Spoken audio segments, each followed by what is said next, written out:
填土知道有道理，海恩我理想中的餐酒生活，很久没有录了，因为反正就很多事情，所以可能会有一点生疏哦。今天也是突然想到，然后来录一集，所以我没有准备任何的，就是一镜到底，跟以前一样。上礼拜呢，我跟一位朋友去一间有名的意大利餐厅吃饭，然后我准备了一些酒，其中有一瓶酒就是Amarone。Amarone 是意大利的东北角啊 ，Veneto 那一块区域，就威尼斯那一块区域，它的左边一点点的地方。所产的一种用风干葡萄，它有加入风干的葡萄去一起去酿造的这种，有一点点甜的，然后酒精度通常都比较高，可能到15.5左右的，红葡萄酒，它不是甜酒但是因为风干葡萄，你自然而然它的甜分会比较高一点点嘛。虽然不是以那个为主体，但是呢，它本身在酿造过程中有加入这个风干葡萄的这个的果汁所以酿出来的酒比较就是带有一丝，你可以很明显可以感觉到它有带有一丝的甜味，但是不是很甜的那种甜，是属于若有似无的。然后酒精的浓度会比较强啊，不是酒精感，是酒精的浓度会比较强。可是它非常的香，它非常的香呢。这种酒非常的香，有2个原因在我以这个当开头来谈就是我今天有几个题目我想聊，虽然即便是我没有准备这个讲稿什么的，但是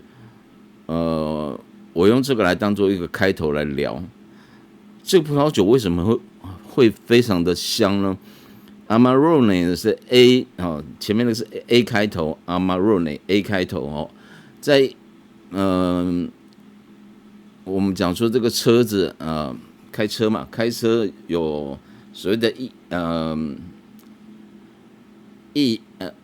EA2B 吧，EA 是奥迪，然后2B 是 Mercedes-Benz B， 还或者是 BMW EA2B。在葡萄酒界呢，以意大利来讲呢，也有所谓的 EA2B，EA 就是刚我前面讲的 Amarone ARMORANE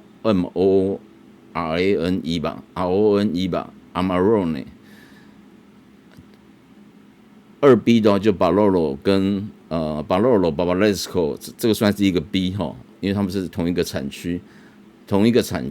相连的产区。然后还有一个 B 是所谓的Brunello， 就 Brunello di Montalcino， Brunello 在 Toscana 那个区域的，这个是用 Sangiovese 去酿造的。然后这个 Barolo Barbaresco 是用 Nebbiolo 去酿造的，所以 Barolo Barbaresco 这是一个 B， 然后 Brunello di Montalcino 这个也是一个 B， 然后上面一个 A Amarone， 所以是 EA2B。用这样的比较就知道说他们的品质呢都是被认可的，所以 Amarone 基本上不算是便宜的酒特别是如果是很有名的酒厂所酿出来的 Amarone 呢，它的价格虽然不是到 Burgundy 那种很贵，顶级园很贵，几万块钱，甚至像波尔多有的超过10万块钱一瓶，都是老酒但是 Amarone 它可以陈年的特性呢，加上它的酿造方式的特别，让 Amarone 呢，其实如果是有很好的酒庄来酿造的话，它的价格也是不遑多让的一瓶上万元以上的也是在所多有，而且比较一般在台湾的市面上比较少看得到我之前自己也收了一瓶，所以那一天我带的是2009年的 Amarone，哪一个酒厂名字，因为我不会那样意大利文 Goose Pay 还是什么的，那个也是蛮有名的一个酒厂哦。那一瓶酒呢也不便宜，非常非常的不便宜，但是我觉得物有所值哦，物有所值。那天我带的是2009年，那今年这2025年，16年前的酒了。16年前指的是它开始生长出葡萄的那个年份哦，但是实际上，当然他们会成年一阵子之后才会放出来，并不是说2年之后就 release 到市场上面。这个酒呢，2009年到现在2025年有16年的时间，结果我去这家餐厅的时候，因为那个侍酒师本身是一个非常有经验的人，跟我也蛮熟的，所以他看到我说，因为我的朋友还没有来，他就说，您这瓶酒要不要怎么处理呢？因为每个人有每个人喝酒的状况，所以这个也是怎么讲呢？所谓侍酒师，毕竟不是医师。不是所谓的律师那种，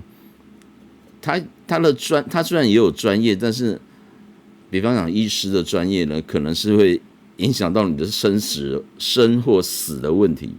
所以你很难去跟他 argue， 因为他们毕竟比你有经验太多了哈。可是侍酒师的话呢，你那个主要是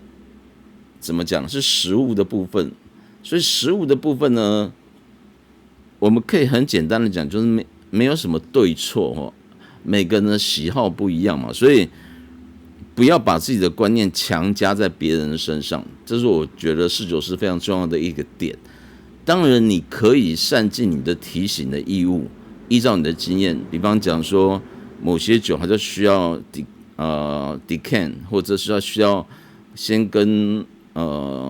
空气氧化一段时间，有些酒呢，清酒，某些有清酒呢就不适合加热来饮用。像这些东西呢，你可以善意的去提醒，但是你还是要尊重每个人的看法。就好像葡萄酒一样，其实我有朋友他就喜欢喝那种单宁比较强的当然这种型的人，通常我观察过，通常都是喜欢喝 whisky 的，就是喝酒精感要强一点的。他反而那种太柔和，他会觉得不好喝。但是这是少数人哦，对一般人来讲的话，通常都希望单宁不要太强，不要咬舌头。然后这瓶2009年的 Amarone 呢，其实喝起来呢，应该讲我闻起来，他先倒一些给我闻，然后就问我说：“你打算怎么处理？”其实他们自己心里已经有想法了，因为他们毕竟是侍酒师嘛，本身很有经验的。但是因为酒是我带的，他还问我，他因为就是我刚刚讲的，搞不好我希望这样才喝啊。那即便他们有他们自己的见解，他也是要听一下主人的意见。然后倒出来给我闻了一下，那个香气真的非常的香啊，非常非常的香。而且那个当我在，你看，通常给你这个试喝一点点的时候，还是拿完整的杯子，然后倒一些给你然后你就开始摇一摇，那个你看那个酒类很慢才沉下来。事实上，那个在摇的过程中呢，你都可以感觉到那个杯壁在底下那个杯子内缘的部分都呈现了有一点淡淡的粉红色，或者是淡淡的紫红色，表示说呢，那个留下酒体是很浓稠的，留下的速度是很慢的。然后那个在那个灯光的那个辉映之下，摇曳出一股很特殊的美感，像一幅图画一样。然后闻那个香气也是有花，除了有那个很浓的花香之外，还有当然这个那种黑色浆果的那个的气味也是很迷人。其实单纯就气味来讲呢，它本身闻起来是可以喝的，很香，非常香。但是它酒体是很浓的，所以我这样摇一摇，看这样状况的时候呢，我第一个是惊叹说它的气味真的非常的香，非常非常的香。这是我喜欢意大利酒的很重要的原因，因为它那种香气有时候是你很出人意料的要怎么形容呢？并不是说它闻起来是本来就是浆果味，反正无论如何，葡萄酒就是浆果类的果实去酿造的嘛。你不可能闻起来里面有这个红酒，闻起来里面有这个香蕉的味道，不可能的事情啦，不可能的事情哦。除非它就没有熟，你说它有点草本味道，那也许可以说得通。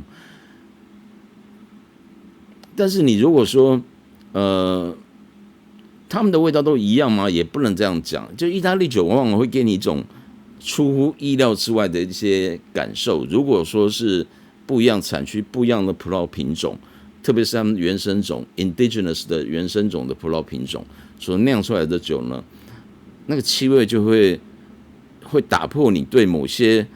已经继承观念的这些，比如说波尔多或是Burgundy、Pinot Noir 的那样的香气。那种就是你还没有打开之前，大概都可以预测可能是怎么样的香气。可是意大利的一些原生种的葡萄，它闻起来味道就不太一样，同一个调性，但是它就可以走出不一样的风格感的那种感受出来。Amarone 这个酒呢，其实我那时候闻了，我就觉得它真的实在太香了。其实它那个杯子我也没有移走，就是我是说很香，但是可以感觉出它还是很浓郁。那我衡量一下我跟我朋友的酒量，像我现在酒量没有以前好，我现在最大的困扰是我这边有一大堆的葡萄酒，而且是很好的葡萄酒，但是没有人一起喝啊，真的很麻烦。这一点真的让我觉得很麻烦，而且我酒量越来越不行了。我前阵子吃个咸酥鸡配个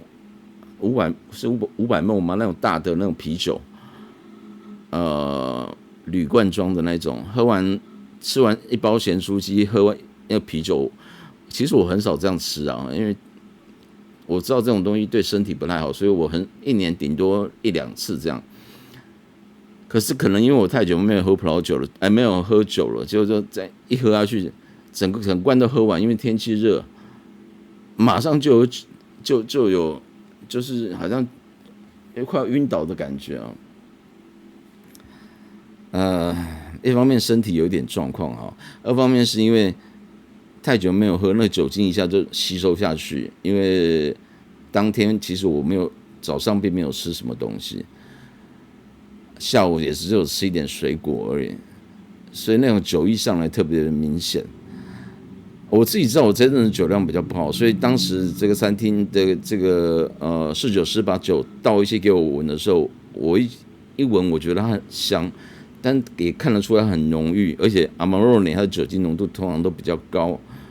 那考虑到我这个朋友也是对葡萄酒来讲不是非常熟悉的人所以后来我跟这个侍酒师就达成一个协议，就是说这个酒呢，第一点，它要醒酒因为它需要更多的空气，更多的氧气。你可以用 decant 来，就是以台湾来讲，用 decant 来形容醒酒。但是我以前很早以前我讲过 decant 这个字跟醒那是台湾人的一个美丽的错误这个各位回去找之前的影片就好了，我就不再多说那我们都同意这款酒呢，基本上还很年轻，2009年还很年轻，但它给我感觉就是17、18岁已经开始绽放出它的那种不要讲17岁了，我们台湾的成年18岁，我们讲差不多18岁的，不要讲少女，就是已经变成一个很年轻、很漂亮的女孩子了。但是还很年轻是一个女人了，但是问题是还没有到完全绽放的那种感觉，所以我刚刚讲说可能要放一些要用 decanter， 现在就可以先放了。他说，但是你要倒全部到 decanter 里面去吗？各位可能不晓得 decanter 有2种这个反正我们讲话就天南地北，东一句西一句。decanter 以醒酒器来讲，暂且不去论我之前提过所谓的 decant 的真正意义是什么，但是那种醒酒瓶，我们姑且称之为醒酒瓶这种东西，基本上也分为2种哦。我讲2种不是指那个形状看起来不一样那些东西哦，那是另外一回事哦，而是指这个醒酒瓶呢，它的最宽的面积呢，就跟我们拿酒杯一样，最宽的面积呢，不是最宽的这个，就最大面积的这一圈轮廓呢，以一个醒酒瓶来讲，这个轮廓呢，通常是正常来讲是你倒完一瓶酒，一整瓶的这个750ml 的葡萄酒的时候，它刚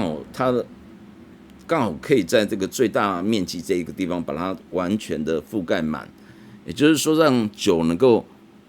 承受到最大的接触空气的面积，这是一种最常见的一种。因为一般的葡萄酒大部分都是750ml 的嘛，但是我们都知道也有小瓶的葡萄酒啊，或者是说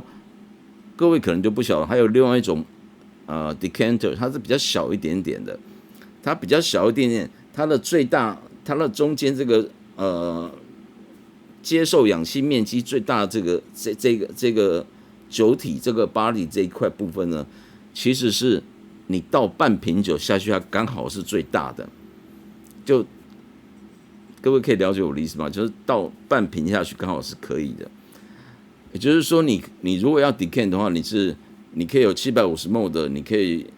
你当然你750ml 你也可以倒下去，但是当它达到最大的时候，你的酒还会剩下半瓶，哦。那这样子的状况底下，为什么不把它倒在一起？为什么不用大的来倒？因为你不要千万不要忘记这件事情，就是说你当葡萄酒的酒瓶打开了之后，空气就已经开始进去了。但是呢，你倒到 decanter 那是另外一种加速醒酒的方法，所以接触面积越大，当然对酒体整个都产生影响。可是我们喝不了这么多啊，所以他帮我倒的是倒小的那种 decanter， 只有满到就是750ml倒下去，大概就是最大面积这样子，不是750ml，倒下去375ml的话，到半瓶的酒量就已经是最大的这表面积了。你剩下这些酒呢，因为它没有倒到这个 decanter 里面，所以它本身马上把那个瓶塞回去的话，我现在还放在冰箱里面，其实也差不多1个礼拜了，但是我相信都还可以喝，因为这个酒本身很耐哈。但是我绝对不会拿出去跟外面人一起喝了，因为那个东西就顶多在家里有朋友来一起喝，那种是毕竟已经开过的酒嘛。但是它就是这样处理，就是专业的地方，就是让这个小瓶呢，小的 decanter 呢，它的表面积一样很大，但是它在氧化，它在这个醒酒过程中是针对这个你的原来酒的半瓶而已，就375ml。我们后来有把那个酒也喝掉了哈。那这个因为剩下这个酒呢，因为没有放在 decanter 里面，所以最后它是给我带走的，这样对酒的影响是最小的。所以当时他给我试喝，然后到处理这个用半瓶的这种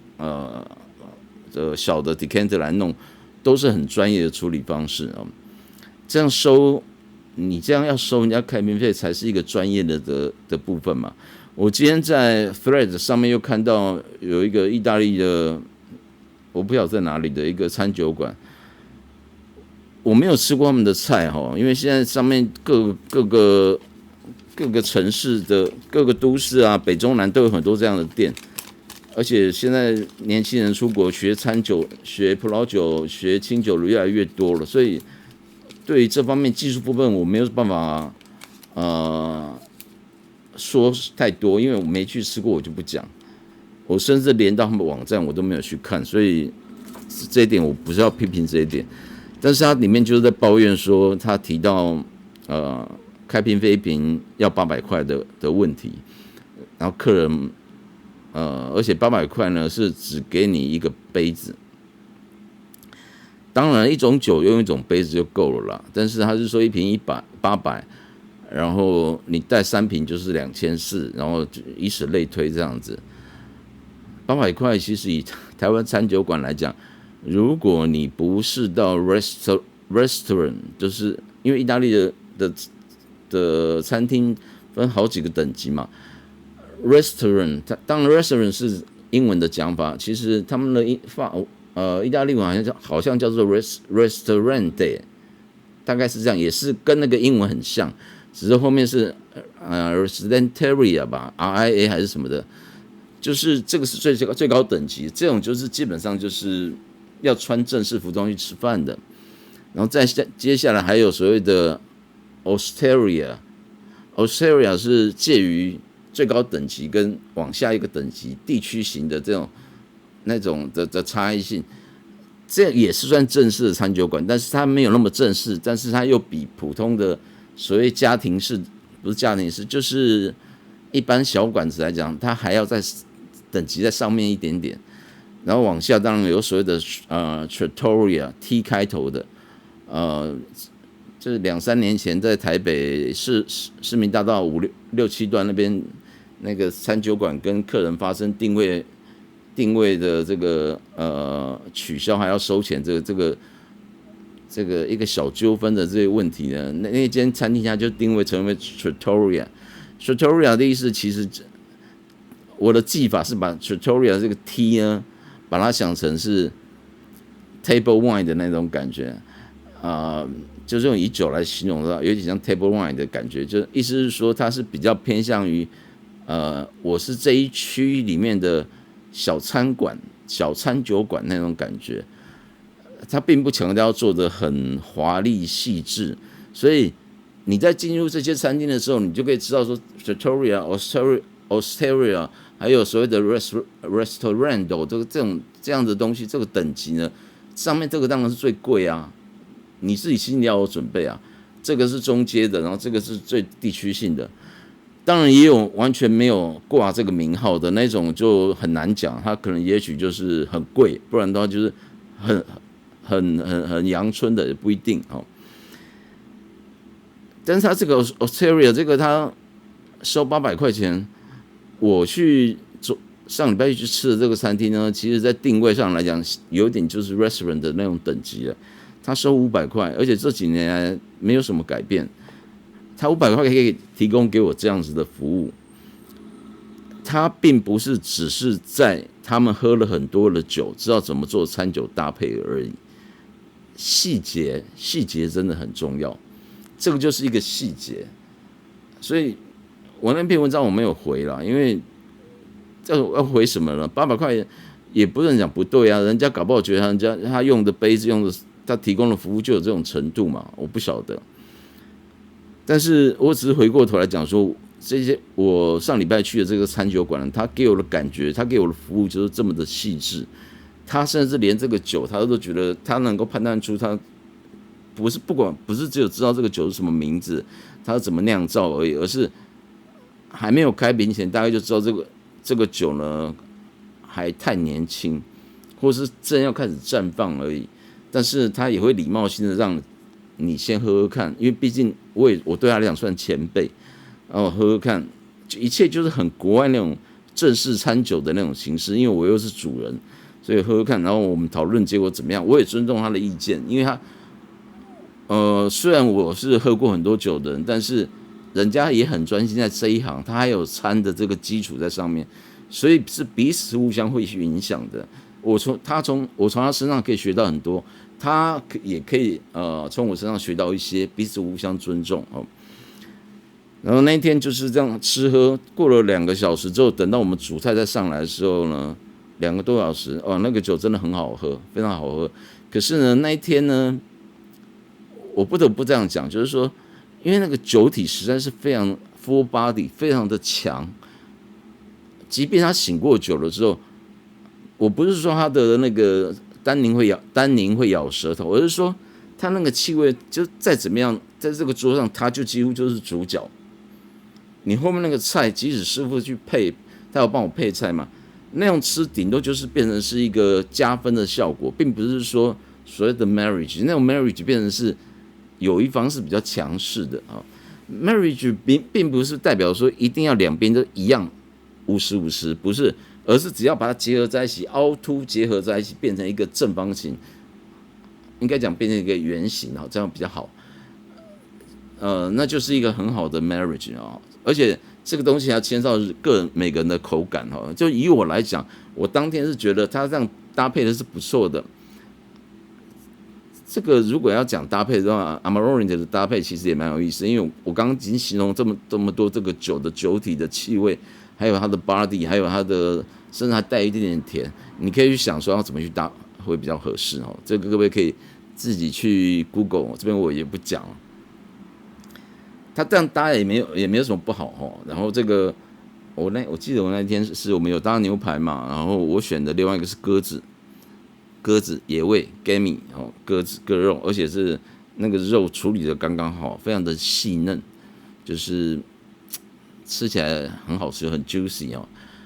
但是无论如何呢，即使这个野味也还是抵不过这个 Amarone 那个味道实在太强了。那个我会很专心的喝这个酒，然后一方面又要控制说自己不能喝太多，因为毕竟跟这个小姐是第一次见面，也不好意思一开始就喝的乱七八糟这样子，然后喝。就觉得这个酒真的很好，所以他帮我处理这样，让我还可以再带回来，我觉得很感谢。因为这个酒其实，也许我今天晚上我就可以再倒一杯出来喝喝看，因为这个酒不便宜啊。当天我们这样吃饭这些酒钱呢，虽然都是以前买的酒，但是大概以现在市价来算一算，包含香槟嘛，我带一瓶 Krug 的香槟 ，KRIG Krug NV 的香槟，然后再带一瓶 Merlot， 就是 Chardonnay， Burgundy Chardonnay 的一个1级元的一个Merlot 的一个 Chardonnay 经过木桶陈年之后的酒，很香，非常香。这瓶白酒也很棒，非常棒。我可能还会再去找一些这个产区的白酒吧，因为我很喜欢 Merlot 的酒的味道。然后再配上一瓶 Pinot Noir 这是Pinot Noir 是哪里的 Pinot Noir？ 是好像是美国的吧。然后再加上后面就是 Amarone 这一瓶酒，4瓶酒，这个加起来应该我没有记错，应该35000到4万块钱跑不掉，就是这个酒钱。然后他没有收我开瓶费的钱，因为开瓶费我跟他们很熟，所以他们都不会跟我收开瓶费的钱。我很感谢，因为认识20几年的这个餐厅老板，还有这些有些比较资深的这个 waiter 或是外场的经理，认识很久了，所以整个这样吃完饭，我觉得很愉快。我就跟这朋友讲说，这边坦白讲，菜是已经比较传统了，比较传统了。就是我去那边已经很少吃到说让我觉得说，这个菜我没有吃过的那种感觉。但是我这个不是贬义，而是说它大概味道我就知道，就好像你如果穿某个品牌的衣服，你知道它的风格，不会突然的大改变，它的设计师没有走，它就不会有突然大的改变，因为人的思考的形态那个就是在一个波动的范围之内，好的波动的范围之内。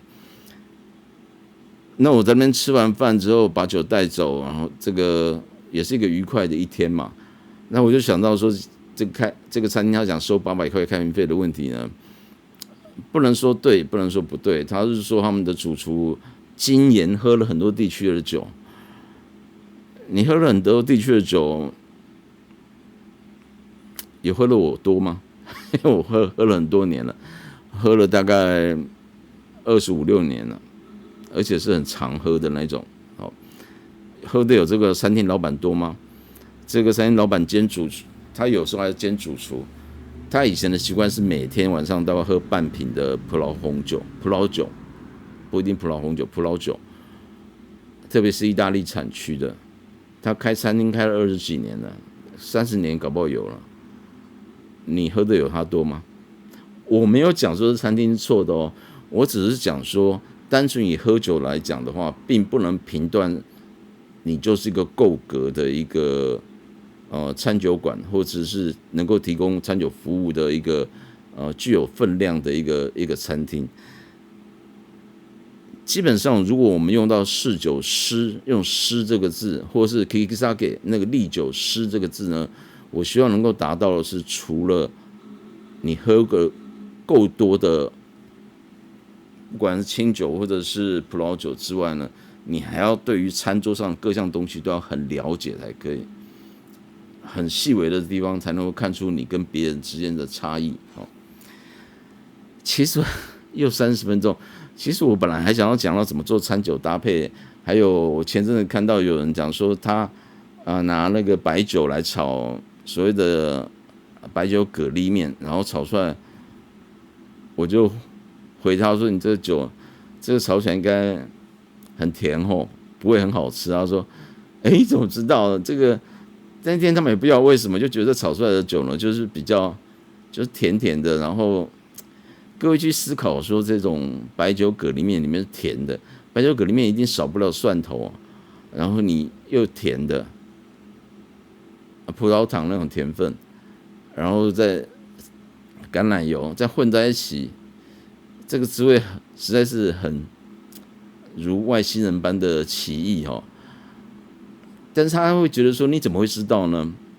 因为你都拍出来，你用什么酒在炒的白酒蛤蜊面啊？你看起来也是一盘白酒蛤蜊面，但是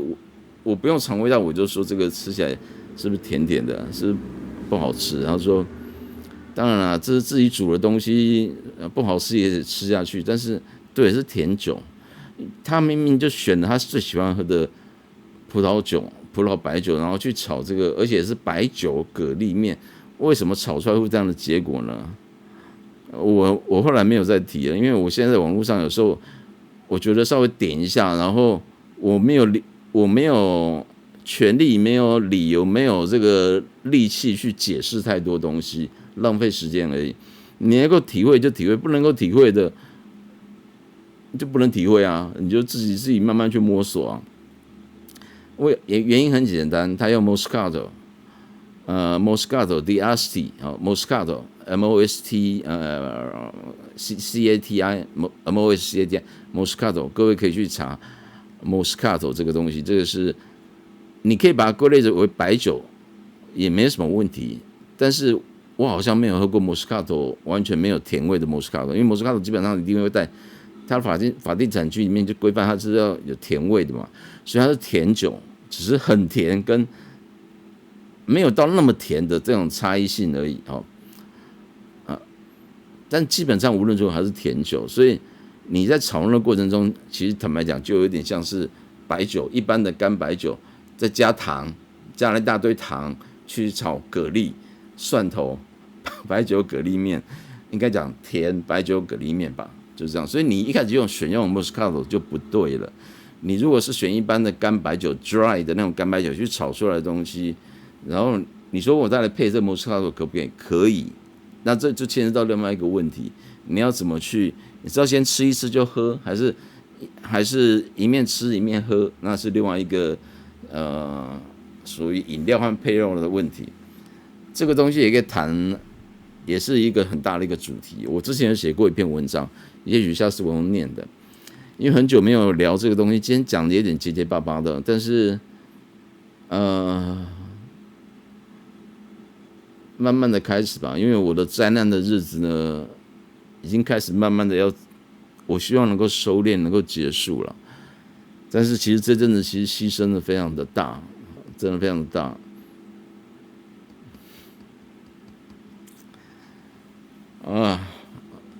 昨天还去看完医生了，因为我这阵子在家里已经晕倒2次了，前阵又晕倒1次，所以我说我烦恼是不晓得这个酒喝得完喝不完的问题。那就讲到这里吧，34分钟，不要太长一切按部就班来讲。下次我再来谈一些不一样话题的东西，也许再回到清酒不一定。我可以很自豪讲，清酒跟葡萄酒我都算达人了，因为我是并进的研究了超过25年的时间，喝过太多的酒了。我在想，如果我真的存够一点点钱，也许我再去日本玩，因为去年日本酒造邀请我去，我觉得那一阵子在日本的生活让我觉得非常的愉快，加上现在日币又贬值，只是不晓得吧，看下礼拜工作的状况怎么样再说。好，讲到这里为止。填土之道有道理，海恩，我理想中的餐酒生活。那一家餐厅800块，那一家餐厅我完全没有吃过，我也没有要批评的意思，我只是有感而发，因为我在别的地方500块，我得到了服务是非常好的服务。以我这么有经验的人来讲，我都觉得那个服务是，虽然他没有收我开瓶费但是我都觉得是，如果要我付，我都觉得没什么问题的。因为我们那一餐一吃完，那一餐就这张酒的钱就远比500块4瓶酒2000块要贵很多了，所以我并不觉得这个有什么太大的毛病。但是如果你要收人家800块钱的话，你一定要做得更好才可以。拜拜。